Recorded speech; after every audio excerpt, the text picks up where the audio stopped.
درجات صدق الله العظيم. قال النبي صلى الله عليه وسلم الإمام الضامن أو كما قال عليه الصلاة والسلام. শ্রদ্ধেয় সম্মানীয় উলামায়ে কেরাম ও আইম্মায়ে মাসাজিদ, বিশেষ করে করোলা অঞ্চলের অধিকাংশ মসজিদের ইমাম,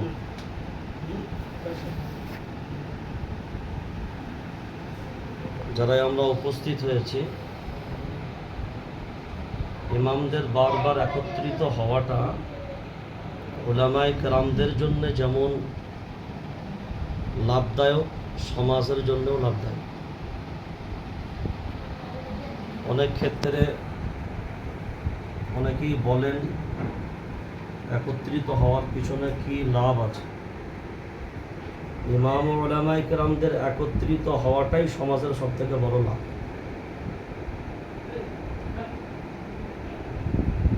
আমরা এখানে বসেছি বা ভূমিকায় যে কটা কথা আলোচনা হলো, এটা সমাজের একটা অনেক গুরুত্বপূর্ণ একটা অধ্যায়। আজকে আপনাদের মতন উলামায়ে কেরামরা ভাবছেন, এটা আমি অন্তত নিজে মনে করি যে এটা অনেক বড় জিনিস। আল্লাহ সেই ভাবনার জায়গায়, একটা মাশওয়ারার জায়গায় আমাদেরকে উপস্থিত করিয়েছে। আল্লাহর শুকর, আলহামদুলিল্লাহ। এখন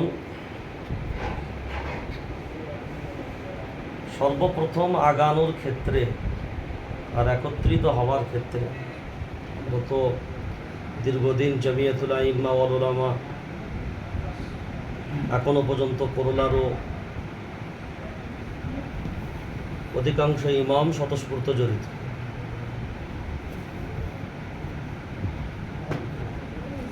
তো সেই জায়গায় দাঁড়িয়ে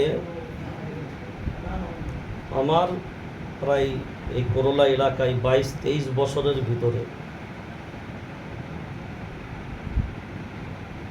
পরোক্ষভাবে প্রত্যক্ষভাবে ইমামদেরকে অনেকবারই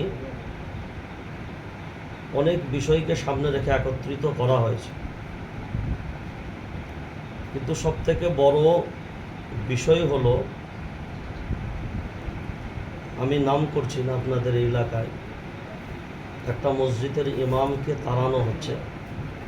তো আমি খবর পেলাম, আমি সঙ্গে সঙ্গে ডাইরেক্ট সেই মসজিদে আসলাম। তো মসজিদের যিনি সেক্রেটারি, তিনি বলছেন ইমামের যোগ্যতা নেই, তাই আমরা রাখতে পারলাম না। তো আমি তখন প্রশ্ন তুলেছিলাম যে ইমামের যোগ্যতা নেই, আপনারা রাখতে পারলেন না, আপনার যোগ্যতা আছে সেক্রেটারি পদে থাকার, এটা কে বলেছে?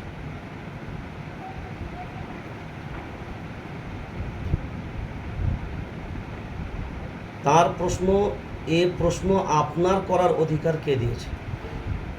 আমি তখন তাকে বলেছিলাম, আমার অধিকার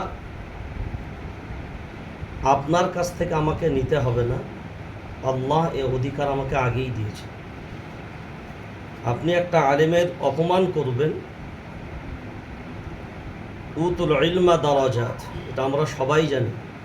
যাকে আল্লাহ সম্মানিত করেন ইলমওয়ালাদেরকে, আপনি তাদেরকে বেইজ্জতি করবেন, সংগঠিত আমরা তো এই জন্যই হয়েছে। আমি বললাম, আমরা এতটুকুন পারি, আপনার মসজিদে আমরা কোনো ইমাম দেব না।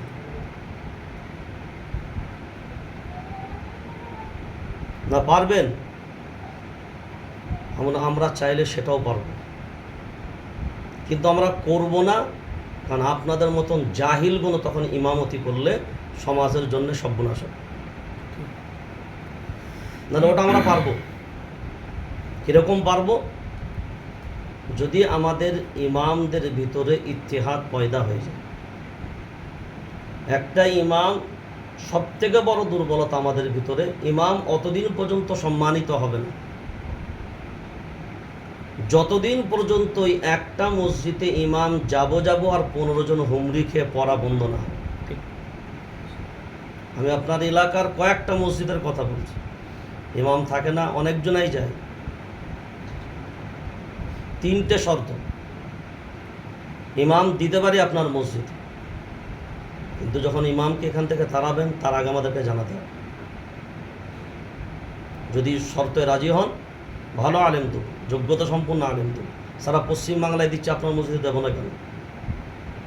কিন্তু আনার সময় হুজুর নিয়ে আসুন তওয়াজ করে, আর যাওয়ার সময় আমিও জানতে পারবো না, কারো ব্যক্তিগত স্বার্থে আপনার এলাকার একটা মসজিদের ইমাম সুদ নিয়ে বয়ান করেছে।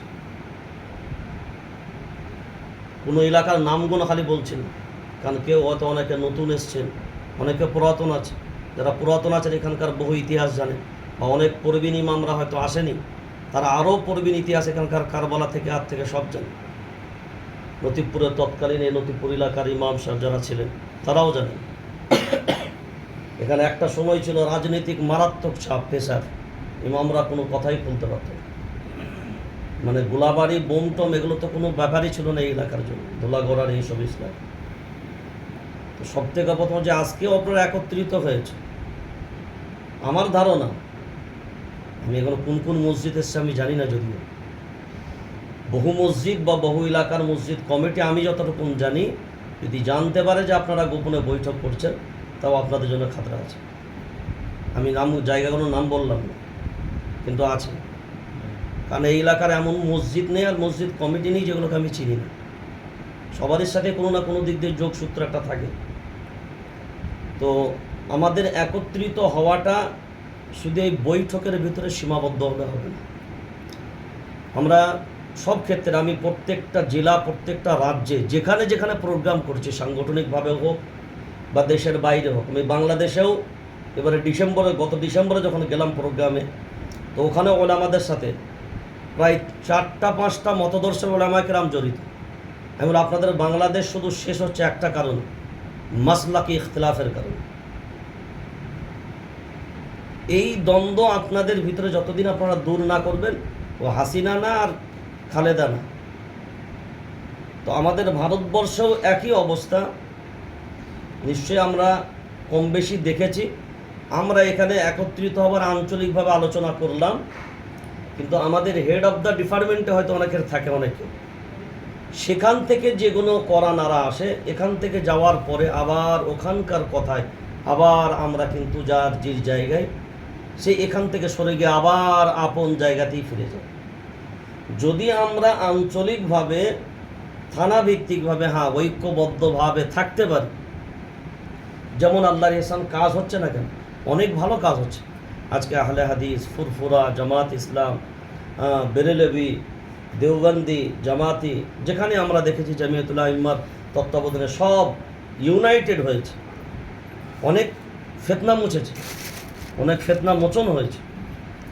তো সেই জায়গাটায় একত্রিত হবার পিছনে সর্বপ্রথম শর্ত যেটা হলো, তার দুটো দিক। একটা হলো যে ইমামদের চাকরির ব্যাপারে যেটা বলছেন, জামিয়াতুল আইম্মা একটা দীর্ঘদিনের লড়াই, কিন্তু এখানে দুটো জিনিস, একটা লাভ একটা লস। একটা মসজিদ যখন আমরা বহু ইমামকে জোর করে রেখেছি, একদম আইনত, আপনি তারান, আমরা অ্যাকশন নেব, কিন্তু সমস্যা দুটো জায়গায়। একটা হচ্ছে যে ইমামের পোস্টটা, এটা হচ্ছে অনেক সম্মানের পোস্ট। এখন যখন ইমাম ওই এলাকার ভিতরে একটা জগা খিচুড়ি শুরু হয়ে গেল, তিনি হয়তো থাকবেন, কিন্তু তিনি তার সদিচ্ছা থাকলেও এলাকার পরিস্থিতি দেখে তিনি কিন্তু নিজের ইচ্ছায় যেতে বাধ্য। এবার ধরুন আমরা সংগঠিত হয়ে বললাম, না আপনি থাকুন, আমরা পিছনে আছি, তো আমরা পিছনে থেকে করবো কি? মসজিদে তো আমাদের কোনো হাতে দায়িত্ব নেই, তো আমরা পিছনে থাকলেও কোনো লাভ নেই। এটা একমাত্র সম্ভব হতে পারে যদি ইমামদের ওই ইউনাইটেডটা থাকে। না, ওই মসজিদে ঠিক আছে উনি থাকবে না, কিন্তু ওই মসজিদে কোনো ইমাম যাবে না, কিন্তু যিনি এটা করবেন তার চাকরিটাও তো স্থায়ী না।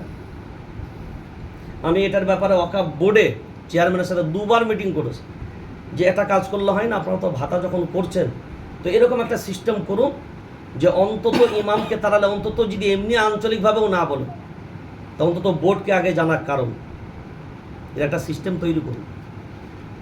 তো বলছে এটা কোনোদিন বাংলার মাটিতে সম্ভব না।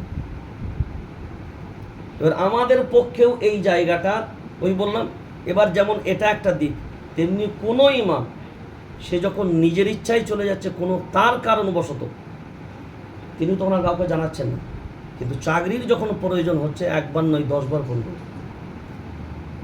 সেই জন্যে ঐক্যবদ্ধ হওয়াটা অনেক গুরুত্বপূর্ণ বিষয়, ঠিক কথায়, কিন্তু এর যেটা কাজ করতে গিয়ে যে দুর্বলতাগুলো সামনে এসছে, এইগুলো যদি নিজেরা আমরা দূর করতে না পারি তাহলে এটা অনেক কঠিন আমাদের জন্য। নিশ্চয়ই আব্দুর রশিদ ভাইও দীর্ঘদিন এখানে আছেন, আকরাম সাহেবও আছেন, অনেক সংগ্রামের সাথে এখানে অনেক উপস্থিত আছে, অনেক পরিস্থিতির কি জায়গায় দাঁড়িয়েছে তার অনেক মানুষ এখানে ওলামায়ে কেরাম আছেন। তো সেই জন্যে আপনারা কোন ভাবনায় আগাতে চাচ্ছেন, যেহেতু আমি তো বিষয়বস্তুগুলোই আগে জানি না, কিন্তু এই এলাকার হালত বললাম, এই এলাকার যেটা আপনি আগেও বলছিলেন যে 6 বছর 20 বছর 15 বছর 20 বছর এটা ম্যাটার নয়। যদি মনে হয় আমি আপনাকে একদম মাঝখানা কিছুদিন পূর্বে আশেপাশেরই একজন ইমাম আমি বারণ করলাম, তুমি থাকো না, তুই মসজিদে থাকো না, বরঞ্চ অন্য কোথাও দেখো, যদি বলো আমি অন্য কোথাও তোমাকে লাগিয়ে দিচ্ছি। প্রত্যেক দিন 5টা 7টা কত মসজিদের খবর আমাদের কাছে থাকে, সারা রাজ্যের যে জেলায় বলবো আমি সেই জেলাতেই সংবাদতারে দিয়ে দেবো। না হুজুর, লেগে যখন গেছি থাক, বেকার কেন ইজ্জতটা খাওয়াতে রাখছো? তুমি 5 থেকে 6 মাস যাবে না বেশ যদি এখান থেকে যাবে, আর আল্লাহ না করুক, একদম বাস্তব বলছি, সেটাই হলো। সে কোনো মসজিদের নাম জানার দরকার নেই, বারবার বলছি। এই সমস্যাগুলো এবার ধরুন চলে গেল, তো সব থেকে বড় জিনিসটা কি দেখেন আমাদের ভিতরে চলে গেল, তাকে যদি 10,000 টাকা মাইনে দেয়, আমি মসজিদ কমিটিকে খোঁচা মেরে বলছি কত মাইনে? 10,000, আমাকে 8 দিলেও চলে যাবে। ইমামদের কি ইউনাইট করবেন আর কি একত্রিত করবেন আর কি ইজ্জত বাঁচাবেন? এবার যখন আমাদের কাছে যখন তারা আসবে, কত মাইনে দিতেন? 10 না ভাই, ভালো আলেম পাবেন, ভালো ইমাম পাবেন, কিন্তু মিনিমাম আমি তো 2,000 টাকা বাড়িয়ে বলবো, অন্তত তার 2,000 টাকা মাইনাস হবে না।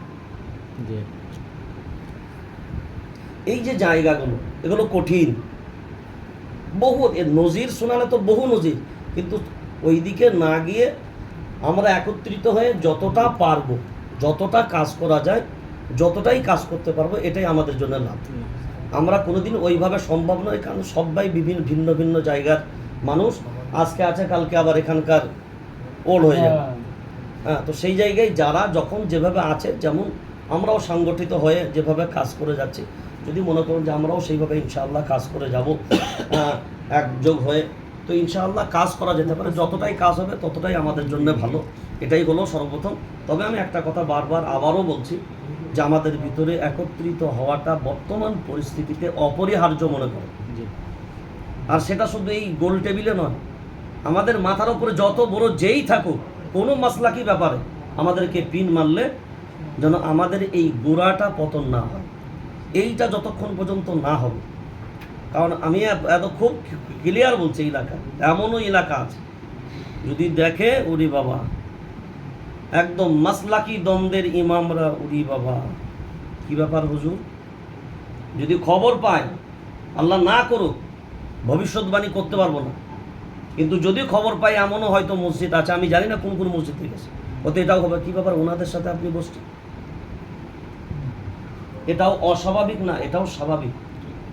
সেই জন্যে আমাদের নিজেদের ভিতরে প্রথম এই মনের এই দূরত্বটা দূর করা। আমরা রাজ্যে বহু জায়গায় এমন করেছি কি জানেন তো, যে আহলে হাদিস আর আলেমকে সভাপতি বানিয়ে দিয়েছে, আর দেওবন্দে আলেমকে সম্পাদক বানিয়ে দিয়েছে। কোথাও ফুরফুরা মাসলাকের আলেমকে সভাপতি বানিয়েছে, কোথাও দেওবন্দি মাসলাকের আলেমকে সভাপতি বানিয়েছে। ঝগড়া কে কার সাথে করবে? আপনারা নিজেরা বৈঠক করবেন, নিজেরা সিদ্ধান্ত নেবেন, তাহলে কি হবে? মসজিদের মেম্বার থেকে আর কাদা ছোড়াছড়ি হবে না। আর মসজিদের মেম্বার থেকে কাদা ছোড়াছড়ি বন্ধ হলে দেখবেন সমাজে কে যাই বলুক না কেন, অনেকটা সমাজকে কন্ট্রোল করে যাবে। সেই জায়গাটা আপনারা কিভাবে করার মানসিকতা রাখেন, কিভাবে করা যাবে সেটা ভাবেন। তবে এতটুকু বলতে পারি, যে কোনো ক্ষেত্রে ইমামদের খুব সতর্কতা অবলম্বন হওয়া দরকার। একটা চক্রান্ত, আমি একবার চেহারাগুলো দেখে নিই, হ্যাঁ সেটা সবারই জানা দরকার। আরে হ্যাট করেন না, ওদিকে কারা আছে? ও ওরা পিছিয়ে বসেন কেন? হ্যাঁ, বড় মসজিদে বুঝতে পারছি যে কত বড় মসজিদ। সামনের দিকে বসেন। মাশাআল্লাহ। একটা জিনিস খুব সূক্ষ্মভাবে শুনিয়ে দিই আপনাকে, বাস এবার আপনারা ভাবনা চিন্তা করুন। কই হুজুর, এদিকে তাকাচ্ছেন? খুব সূক্ষ্মভাবে